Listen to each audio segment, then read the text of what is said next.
नमस्कार, मैं हूं शकुन रघुवंशी और आप देख रहे हैं वाइट प्रिंट हिंदी। हम आपको शहर के बहुत सारे नामचीन मौजूद व्यक्तियों से मुलाकात करवा रहे हैं। उसी क्रम में आज पहुंचे हैं बालाजी कॉलेज ऑफ फार्मेसी, जहां पर हमारी मुलाकात हुई है जगदीश चौधरी जी से। जगदीश चौधरी जी एजुकेटर होने के नाते समाज को कुछ न कुछ सिखाने का भी क्रम रखते हैं। उन्होंने एक संस्था भी बनाई हुई है जिसका शॉर्ट नाम है gift, green India foundation trust.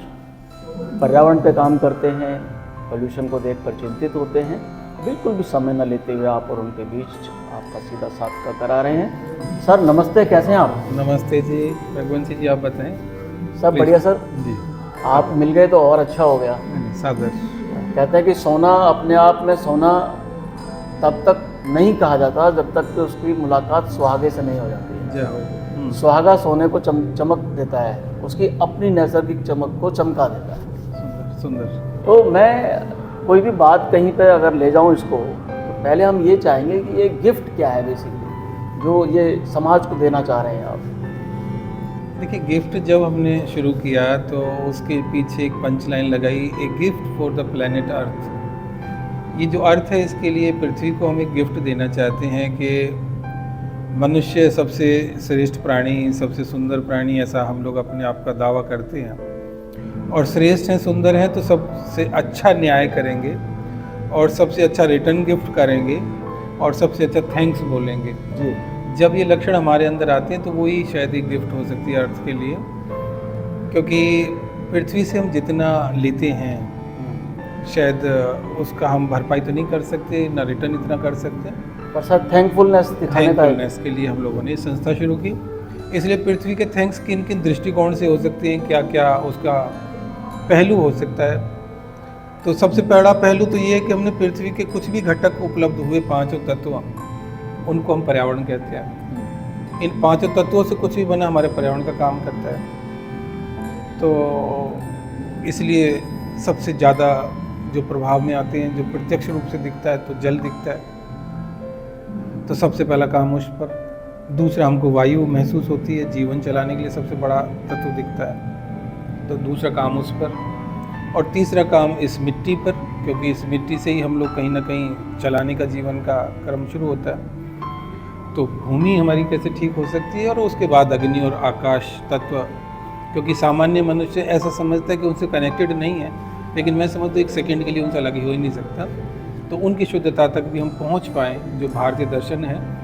तो और भारतीय दर्शन शायद पूरी दुनिया में भारत का दर्शन ही ये कहता है कि जो धरती है, जो भूमि है, वो माँ है हमारी। शायद ऐसे कहा गया है, भूमि माता पृथ्वी। उन्होंने कहा है कि ये पृथ्वी जो है हमारी माँ है। और यहीं पर ये कहा गया है कि कहते हैं कि भाई मातृभूमि से स्वर्गादपि गरीयसी, जो माँ है और जो भूमि है वो स्वर्ग से भी सुंदर है।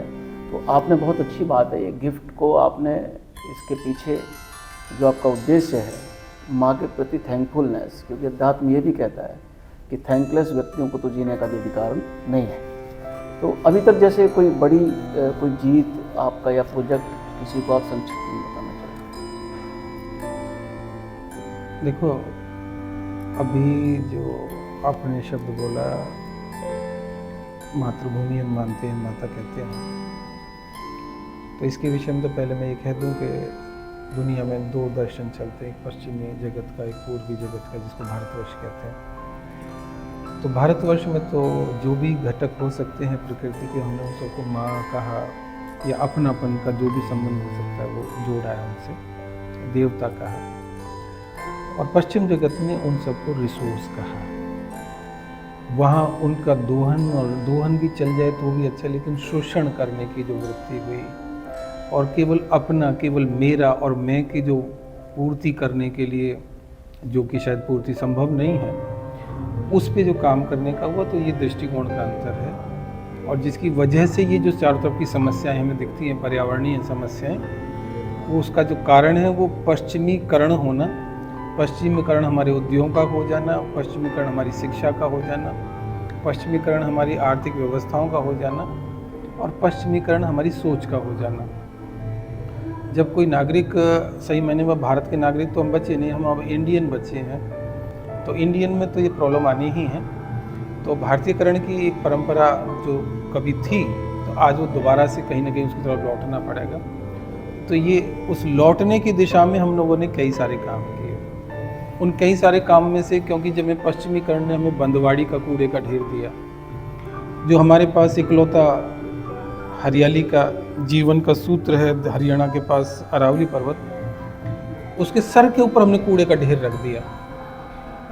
मतलब आप समझ जाइए कि यदि किसी की बुद्धि में पत्थर पड़ जाते हैं, ऐसा हमारे यहाँ शब्द बोला जाता है, जब उसकी अकल काम नहीं करती, तो हमने उसके ऊपर ही कूड़ा डाल दिया।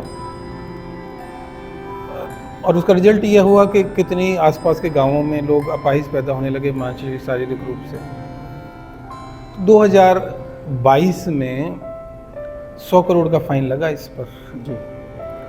तो अब 100 करोड़ का फाइन किन किन लोगों ने मिल के लगवाया, उसमें एक मैं भी हूँ, बस इतना कह दूँ, इतना काफ़ी है।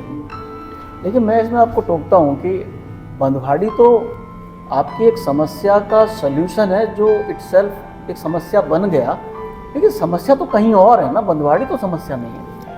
देखिए, जहाँ कोई समस्या प्रकट होती है वो उसके नाम से जानी जाती है। पर्दे के पीछे कौन है वो एक अलग विषय होता है क्या?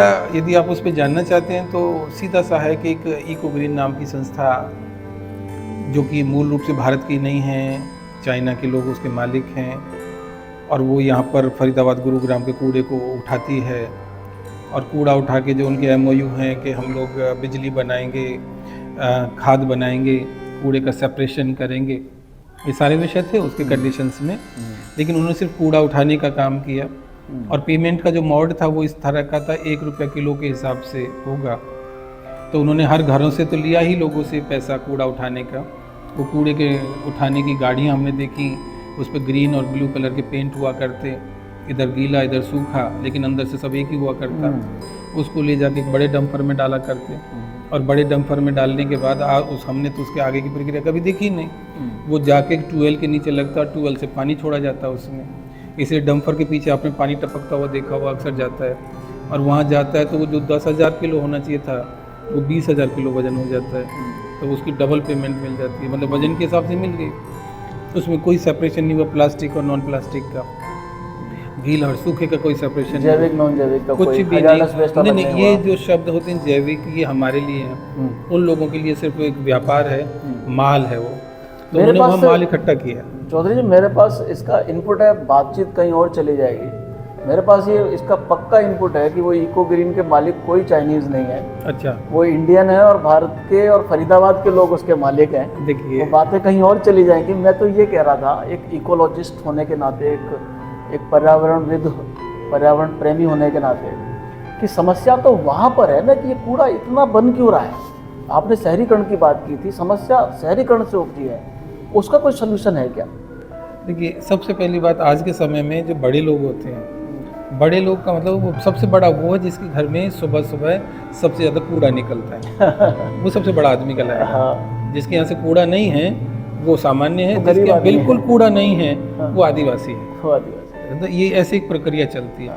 तो हमारे बड़प्पन की निशानी है कि हम ज़्यादा कूड़े वाले लोग हैं। तो ये जो माँ पृथ्वी है हमारी, इसके लिए हमारा आदिवासी होना ज़्यादा श्रेयस्कर नहीं है? नहीं, बिल्कुल। देखिए, आदि शब्द तो शुरुआत का हुआ ना, आदि, तो इसलिए उससे जैसा श्रेष्ठ तो कुछ हो नहीं सकता। जब बच्चा पैदा होता है तो सबसे शुद्ध आत्मा होता है, शुद्ध चरित्र होता है, चरित्र विचार होता है, तो वो शुद्धतम रूप होता है, उसकी तो कोई बराबरी कर ही नहीं सकता। और शायद हमारे पर्यावरण के विषय में सबसे बड़े गुरु वही हैं, सबसे बड़े गुरु वही हैं जिन्होंने ना तो लालच है। अभी मैं आपको एक घटना सुनाता हूँ। ये घटना है पश्चिम बंगाल की, थोड़े साल पहले, लगभग ये होगी 6 साल पहले। तो वहाँ पर आपको याद है सुंदरबन वाले क्षेत्र में काफ़ी बड़ा तूफान आया, जो झोपड़पट्टी मकान जो थे उनके टूट बिखर गए, तो उनको बनाने का काम था। तो उसमें हम लोग अपने कुछ साथियों के साथ जाते हैं और वहाँ पर देखते हैं, तो वही जैसे गांव की कल्चर होती है, 20-20 लोग एक आदमी की छान छप्पर बनवा रहे हैं, उठवा के रखवा रहे हैं, और जैसा बन रहा है वो बनवाने की कोशिश कर रहे हैं। तो हमारे एक साथी ने उनसे सिंपल पूछा, भाई तुम इनका घर बनवा रहे हो, तुम्हें इससे क्या फ़ायदा है? तो उसने कहा, ये फ़ायदा क्या होता है, मतलब फ़ायदा क्या होता है, हम लोग साथ रहते हैं, साथ जीते हैं, तो इसमें फ़ायदा और अब तुम्हें क्या मिलेगा? हाँ, मतलब हम लोग जो लाभ हानि वाला कैलकुलेशन चलता है, उन लोगों को ऐसा कुछ है ही नहीं, ये लाभ हानि होता क्या है। तो हम लोग इतने व्यापारिक हो गए हैं हर मामले में उसके बिना हमारा कोई कदम नहीं आगे बढ़ता। इसको हम यूटिलिटेरियन फिलॉसफी कहते हैं। मीन्स जब तक मुझे आपसे लाभ हो रहा लाभ, तब तक मैं आपका मित्र हूँ, आपका साथी हूँ, हर जगह दिख रहा हूँ। लेकिन मनुष्यत्व वाला संबंध की कोई वहाँ गुंजाइश ही नहीं बची है। मुझे तो खूब याद है कि गांव में जब छप्पर छाता था मानसून से पहले, मैं रहा तो कुल 3-4 साल की उम्र तक ही हूँ, बीच में लेकिन आते जाते रहते हैं, तो लगभग ये मान लीजिए कि पूरा पूरा गांव ही आता था और एक एक हाथ लगाकर 40-40 फुट का छप्पर खींच लेते उठा के थे। आते थे। तो ये भारत है, वो भारत है। अब हम लोगों ने क्या कर दिया थोड़ा सा, अब यदि हम फरीदाबाद को देख लें तो फरीदाबाद भी ऐसा ही था, पूरा भारत ऐसा ही था। क्योंकि हम लोग दिल्ली के नज़दीक रहते तो हम इंडिया बन गए, जब थोड़ा जल्दी इंडिया बन गए हम लोग। और इंडिया ऐसे बने कि उसके बाद फरीदाबाद जो जल के मामले में वाटर सरप्लस होता था, क्योंकि पृथ्वी पर सबसे अच्छी जगहों में से एक फरीदाबाद है जी। एक तरफ दुनिया का सबसे पुराना पहाड़ अरावली है जो हमारी पश्चिमी सीमा बनाता है, पूर्वी सीमा हमारी यमुना मैया बनाती है। उससे बड़ी नदी भारत में दुनिया में कहाँ मिलेंगी, बहुत इक्का दुक्का नदियाँ ऐसी हैं। और उसके बाद हमारे पास बड़कल झील है, सूरजकुंड है और इतना फर्टाइल लैंड है, गंगा यमुना का मैदान है। तो सब कुछ हमारे पास जो हो सकता था बेस्ट पृथ्वी ने हमें दिया, प्रकृति का आशीर्वाद रहा हम पर। लेकिन हम लोगों ने एक एक करके सबको निपटाना शुरू कर दिया। जैसे आपको कहीं कोई स्मृति में आता हो कि इसके बिगड़ने का ये जो क्रम है शुरू कहाँ से? देखिए, शुरू तो स्वाभाविक रूप से एक हम लोग यदि इसको दो हिस्सों में बांटें ना, तो एक वही 1992 से पहले और बाद की है इंडस्ट्रियलाइजेशन। नहीं, इंडस्ट्रियलाइजेशन तो 1992 से पहले भी था। हाँ, 70-75 में हो गया देखिए, था। मैं आपको बता दूं कि 1965 से और 1990 तक भारत पे राज किया फरीदाबाद ने। उद्योग में नंबर 1 रहा, हम मैनचेस्टर कहलाने लगे यहाँ के, भारत के, एशिया के। तो ये सब कुछ तो मूल कारण वहाँ ठीक है कि एक उद्योग थे, लेकिन कुछ शर्म लिहाज थे। 1992 के बाद शर्म लिहाज कहाँ गई? लिबरलाइजेशन, प्राइवेटाइजेशन, ग्लोबलाइजेशन के बाद, कि हम लोगों ने ये जो लोहे की उद्योग थे जिनको हम लोग आग की भट्टियाँ जिनमें आकार बदलते हैं, ये सब कुछ है। तो यहाँ सेल का भी है, यहाँ पर स्टील अथॉरिटी के और भी कई सारे यूनिट हैं, बहुत सारे हैं। फोर्जिंग का काम यहाँ सबसे ज़्यादा होता ही है, बड़ी बड़ी इंडस्ट्रियल यूनिट यहाँ हमेशा से रही हैं। तो अब गड़बड़ कहाँ से हुई कि जब हम लोगों ने उस इंडस्ट्रियल वेस्टेज को ज़मीन के अंदर पहुँचाना शुरू कर दिया। हमारे पास जो केमिकल इंडस्ट्री थी, उन्होंने बजाय उसको रिसाइकिल करने के, हमने उसको ज़मीन के अंदर डालना शुरू कर दिया। हमारे पास इलेक्ट्रोप्लेटिक जोन बना ये जीएससीबी के पीछे, तो उसमें तो 100% ये था कि भाई एक यूनिट यदि रिसाइकिल नहीं कर सकती, जीरो वेस्टेज वाली पॉलिसी है यहाँ तो हम 6 यूनिट बना के आपस के, जो आपकी भी फैक्ट्री आपकी भी, हम 6 लोग मिला लें और एक ही जगह वो रिसाइकलिंग सेंटर बना दें, जो एसटीपी टाइप से, जहाँ पर हम लोग उसको।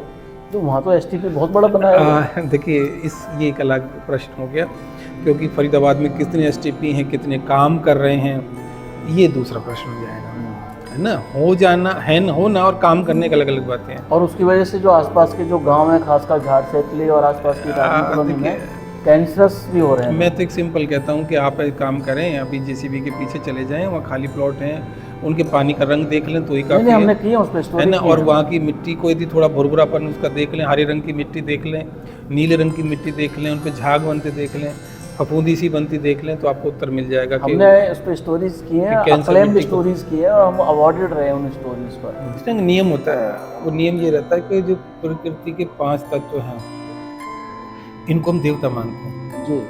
और जो देवता होते हैं उनका हम रिस्पेक्ट करते हैं, और जिसका रिस्पेक्ट करते हैं ना, उसका हम व्यापार नहीं करते। हमने इनका व्यापार करना शुरू कर दिया। पृथ्वी हुई तो उसको खोद खोद के पत्थर के रूप में या मिट्टी के रूप में बेचना शुरू कर दिया, और इलीगल तरीके से भी करने में हमें कोई हर्ज नहीं होती, क्योंकि हमें लगता है ज़्यादा माल है इसमें, तो इसको व्यापार में लेकर आए। दूसरा, जब जल का विषय आया तो अरावली दुनिया की सबसे पुरानी पहाड़ी है, तो मिनरल इतने ज़्यादा हैं कि इस जैसा पानी ढूंढना मुश्किल है। इसका व्यापार शुरू हो गया, माउंट कैलाश जैसी ब्रांड शुरू हुई, और कितने ही हमारे आज भी बोटलिंग प्लांट लगे हैं। यदि इनकी कैलकुलेशन करेंगे तो एक अपने आप में अध्ययन हो जाएगा। तो उतना हम ज़मीन का पानी निकाल के बेचने लग गए, और जब वो हमने पत्थर खोदे तो उसकी वजह से जो बड़ी बड़ी झीलें नई और बन गई आर्टिफिशियल या खतरनाक, जिनको हम लोग डेथ वैली और क्या क्या नाम देते हैं, तो उनकी वजह से ग्राउंड वाटर और नीचे चला गया। अब जब ऐसा होने लगा तो हमारी ज़मीन तो खोखली होने लगी, पानी नीचे जाने लगा, पॉल्यूशन हमने मिलाना शुरू कर दिया। आज ऐसा है कि फरीदाबाद की ज़मीन के नीचे का पानी हम पी नहीं सकते। जब ग्राउंड वाटर हम नहीं पी सकते, उस जगह का फिर जो दुनिया की सबसे अच्छी जगह में से वो जो वाटर सरप्लस का था, दुनिया को देने की स्थिति में था, आज पाइपलाइन के थ्रू पानी लाता है अपने शहर का। वो भी कहाँ से ला रहा है? यमुना का, यमुना के रिवर बेड में से, जमीन के अंदर, गांव में से। जबकि विधानसभा में हमारे हरियाणा के एक विधायक बोल चुके, फरीदाबाद के ही, कि वो पानी पीने जैसा नहीं। खुद सरकार का व्यक्ति बोल रहा है। और फिर कितनी ही जब उसमें कमी पड़ती है तो यही लोकल ट्यूबवेल लगाए जाते हैं, वहाँ की जमीन का पानी लोगों को सप्लाई किया जाता है, जबकि हमको अच्छे से मालूम है कि ग्राउंड वाटर पीने जैसा नहीं। तो हम लोग यहाँ की जरूरतों को पूरा नहीं कर पा रहे, और कर रहे हैं तो बीमार करते जा रहे हैं। और वो बीमार करने के पीछे क्या पॉलिसी है मैं नहीं जानता, लेकिन ये पॉलिसी तो मुझे समझ आ रही है कि बिजनेस के दिनों में जहाँ 1 रुपया भी हम इन्वेस्ट करते हैं तो उसमें लाभ हानि का ध्यान रखते हैं। और फरीदाबाद में शायद पिछले 5-10 साल के अंदर अब ये एक हेल्थ या स्वास्थ्य का एक बड़ा हब बन के उभरा। स्वास्थ्य का किस नाम पे? मेडिकल इंडस्ट्री के नाम पे। और हम लोगों ने इतने बड़े बड़े हॉस्पिटल्स खोले, आप नाम लीजिए, और उनका मंथली टर्नओवर प्रॉफिट वाला देखिएगा। टर्नओवर तो बड़ी चीज़ हो जाएगी, प्रॉफिट देखेंगे 30 करोड़, 40 करोड़, 50 करोड़। हम लोगों ने 100 करोड़ का हॉस्पिटल अमृता जैसे खोल दिया। इसका मतलब पूरा शहर का शहर खोल दिया। आप लोग अब उनके जब इतना बजट उसमें बिजनेस में लगा रहे हो तो प्रॉफिट का क्या कैलकुलेशन है? जब बीमार होंगे तभी तो कुछ आएगा ना। तो क्यों ना इस 35 लाख की पॉपुलेशन फरीदाबाद की है, और आसपास के सारे सिस्टम में खूब बीमार होंगे तब बिजनेस चलेगा। मतलब कुल मिला के आप ये भी कहना चाह रहे हैं कि ये समस्या नेचुरल तरीके से नहीं है, ये इननेचुरल तरीके से कल्टीवेटेड है। देखिए, नेचुरल जो प्रॉब्लम्स होती हैं उनको हम कैलेमिटीज कहते हैं, नेचुरल डिजास्टर कहते हैं, कैलेमिटी कहते हैं। वो एक क्षणिक होती हैं, और वो क्षणिक भी अपने आप को बैलेंस करने के लिए होती है। कहीं लैंडस्लाइडिंग हो जाए, कहीं क्लाउड बस्टिंग हो जाए, या कहीं कुछ और हो जाए। हमारी जगह वो है जहाँ नेचुरल कैलेमिटी के लिए कोई गुंजाइश नहीं। हमारी अरावली लैंडस्लाइडिंग की सबसे बड़ी समस्या पोल्यूशन है, और पोल्यूशन कल्टीवेटेड है, मैन मेड है। मैन मेड ही तो है, जल बिगाड़ा मैन मेड है ना। आप लोगों को कोई भी प्रॉब्लम दिख रही है, जमीन हमने बिगाड़ दी, हम नहीं खराब की ना। एक भी पेड़ नहीं छोड़ा। वो फरीदाबाद में मेहंदी के लिए जाना जाता है, आम के लिए जाना जाता है, एक छोड़ा नहीं हमने आज तक। तो हमने छोड़ा क्या है? नदियाँ हमने खत्म कर दी, एक भी तालाब छोड़ा फरीदाबाद में हम लोगों ने? मथुरा रोड पे ले देखे, जो बीच का डिवाइडर इतना बड़ा होता था, नीम के पेड़ आपने देखे होंगे, सबसे चौड़ा डिवाइडर था हमारा, 15-16 फीट चौड़ा। आज केवल ग्रिल लगी है, उसके अलावा तो कुछ मिलेगा नहीं आपको उसमें, है ना। बाईपास बन गया, आपको मुंबई एक्सप्रेस वे, ग्रिल के अलावा कुछ नहीं मिलने वाला उसमें, वो भी नहीं लगी अब तो ढंग से। तो ये थोड़ा सोचने जैसा है कि वास्तव में मनुष्य के लिए क्या आवश्यक है, वो देखना होगा।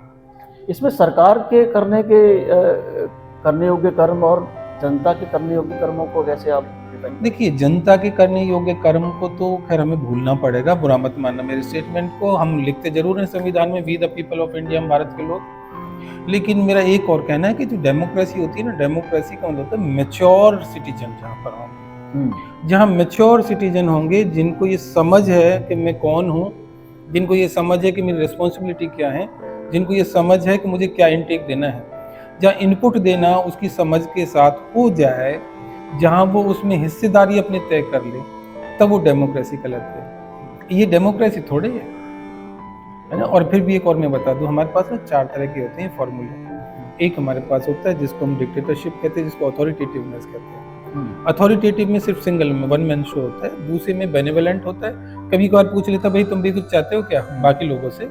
तीसरे में हमारी डेमोक्रेसी होती है, और चौथा होता है पार्टिसिपेटिव। जापान पार्टिसिपेटिव में चलता है। भारत में सो कॉल्ड डेमोक्रेसी है, लेकिन डेमोक्रेसी है नहीं। ये डेमोक्रेसी वो है जो शायद थोड़े बहुत रुपए में बिक जाती है, या जिसको 5 साल में एक बार पूछ लिया जाता है, लेकिन वहाँ उनको ना पूछा जाए तो भी उनको मालूम है कि हमारा काम तब भी हो जाए। तो आप जैसे जिसको हम जमहूरियत कहते हैं, नागरिक कहते हैं, सिटीजन ऑफ द नेशन कहते हैं, आप कहते हैं कि ये अवेयर नहीं है इंडियन। आपको मैं ये थोड़ा स्पष्ट और थोड़ा कर दूं कि ऐसा लगता है ना कि हम बहुत अवेयर हैं। अवेयर होने वाले की आवाज़ कितनी जल्दी बंद होती है, अभी शायद इसका एहसास नहीं है आपको। सिस्टम में जब रविंद्रनाथ टैगोर का विचार आता है ना कि एक ऐसी दुनिया जहाँ पर मैं अपने सर को खड़ा होकर खुल के दिल से विचार से बात कर सकूं, जहाँ जो सही है उसको मैं खुलकर बोल सकूं, वो है मेरा देश। लेकिन जहाँ आप खुल के नहीं बोल सकते, आप खुल के लिख नहीं सकते, आप खुल के छाप नहीं सकते, जहाँ पर क्योंकि सनातनता का अर्थ जानते हैं? सनातनता का मतलब होता है नित्य नूतन। नित्य नूतन का मतलब होता है कि जो आज मुझे उपलब्ध है, जितनी आज मेरे पास समझ है, आज मुझे कुछ और मिला तो उसमें ऐड कर लिया, कल उससे और अच्छा करूँगा।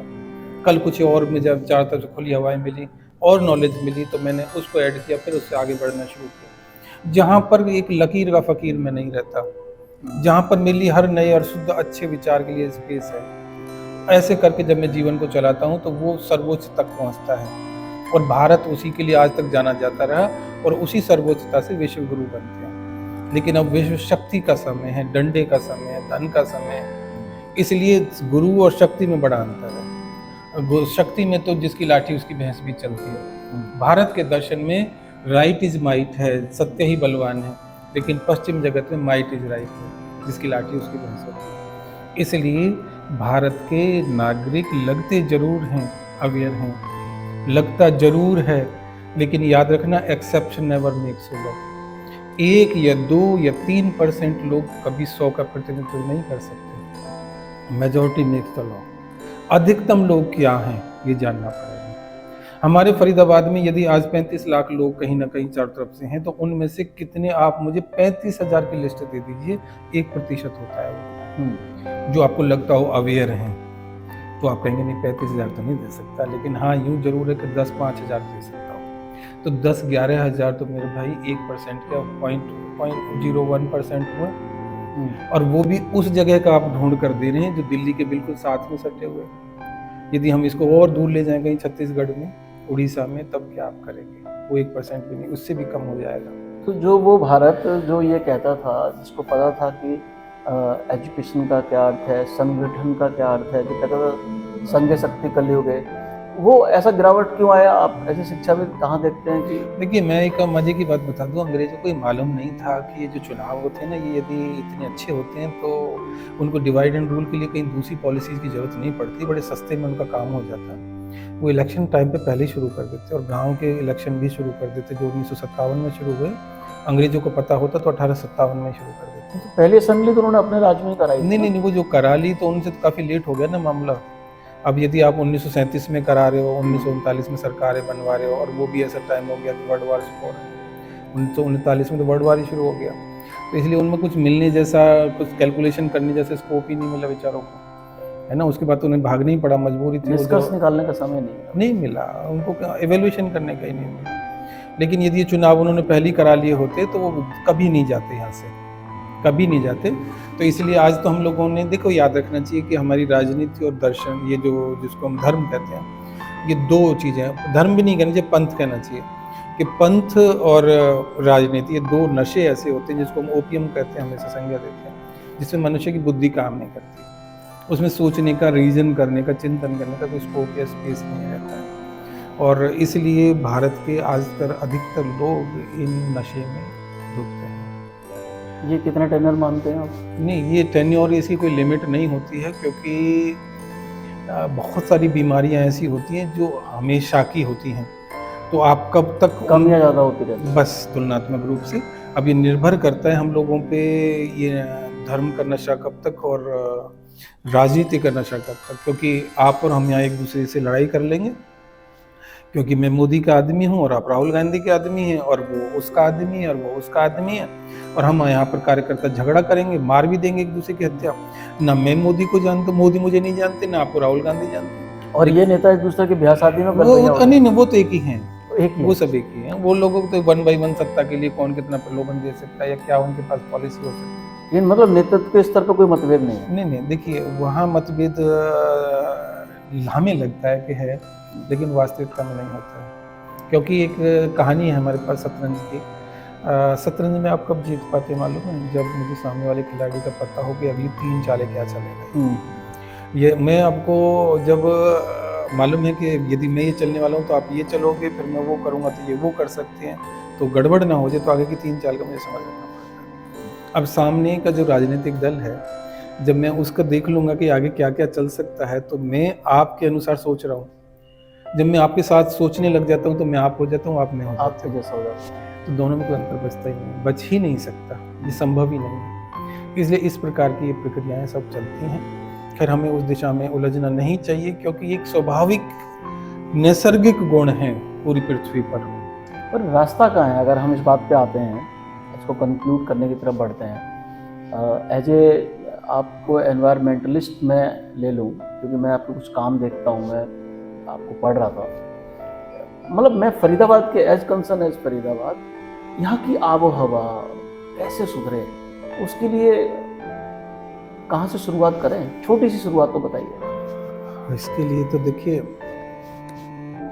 मैं एक चीज़ सबसे बड़ी कह दूँ कि फरीदाबाद में ना शुरू में जरूर एक उद्योग के लिए योजना थी, लेकिन उसके बाद यहाँ के नागरिकों ने जितनी योजनाबद्ध उद्योग लगे फरीदाबाद में, उससे कई गुना ज़्यादा अपने आप से लगा दिए।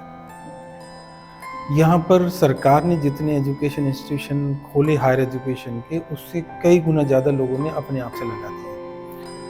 यहाँ पर सरकार ने कुछ भी सर्विसेज प्रोवाइड करने की जो कोशिश की, उससे कई गुना ज़्यादा लोगों ने अपने लेवल पर प्रोवाइड करा दिया। इसलिए हम एजुकेशन हब भी हो जाते हैं तो गवर्नमेंट की वजह से नहीं होते, लोगों की वजह से होते हैं। हम इंडस्ट्री के हब भी हो जाते हैं, वो सरकारी जो IMT या कोई सेक्टर पर्टिकुलर बने उनकी वजह से नहीं, उनसे कई गुना ज़्यादा उससे बाहर लोगों ने बना के उसकी वजह से होते हैं। ऐसे कर करके हम जब सारी दिशाओं में हेल्थ को लेके, तो हेल्थ को कोई हमारा BK हॉस्पिटल या बल्लभगढ़ के इससे नहीं है, उससे कई गुना ज़्यादा बड़े बड़े हॉस्पिटल प्राइवेट सेक्टर में बना दिए। तो समस्या का समाधान उनमें ही छिपा होता है जहाँ से समस्या पैदा होती है। तो हम नागरिकों के अंदर ये समाधान है। सबसे पहली बात यह है कि हम लोगों को ये जानना होगा कि रोजाना हम एक ना एक अपने अच्छे साथी को खो रहे हैं, और वो उन अच्छे साथियों को जो कि आर्थिक रूप से और सामाजिक रूप से समृद्ध थे। अगला नंबर हमारा भी है, लेकिन अब हम लोग इसमें अपनी लॉन्जिविटी या आयु को बढ़ाने के लिए क्या कर सकते हैं? तो उसके लिए जीवन जीने जैसा वातावरण तैयार करने में भी हम थोड़ा बहुत लगाएं।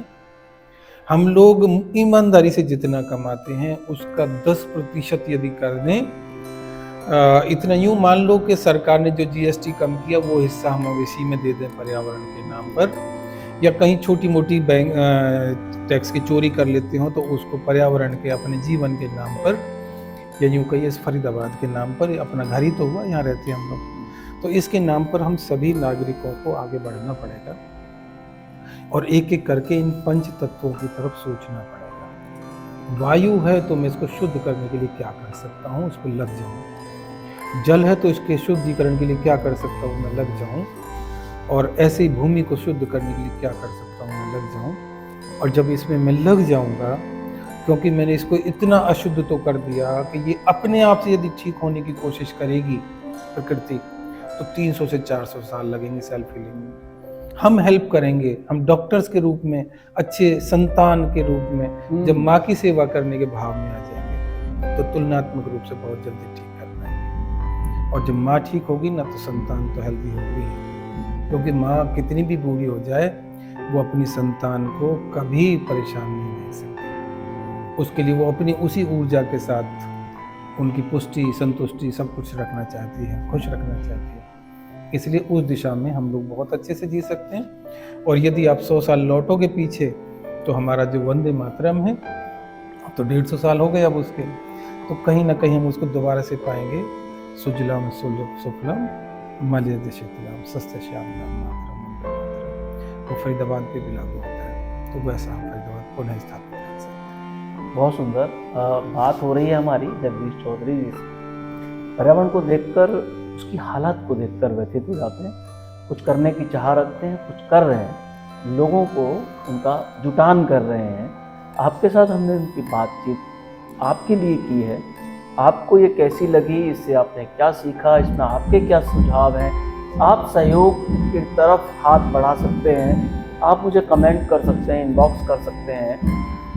मेरा नाम है शकुन रघुवंशी, आप देख रहे थे वाइट प्रिंट हिंदी। सर, आपने हमसे बात की, बहुत बहुत शुक्रिया, समय दिया, धन्यवाद। साधुवाद, जय हिंद, जय भारत। सभी फरीदाबाद वासी अपना समझ के एक बार काम करेंगे, तन से जिससे संभव हो, मन से जिससे संभव हो, धन से जिससे संभव हो। तो तन मन धन जो तीनों दे सकते हैं उस दिशा में काम करें। अपना घर है, हमें खुद संवारना चाहिए, जीने लायक बनाना चाहिए। सबके लिए शुभकामनाएं। जय हिंद, जय भारत।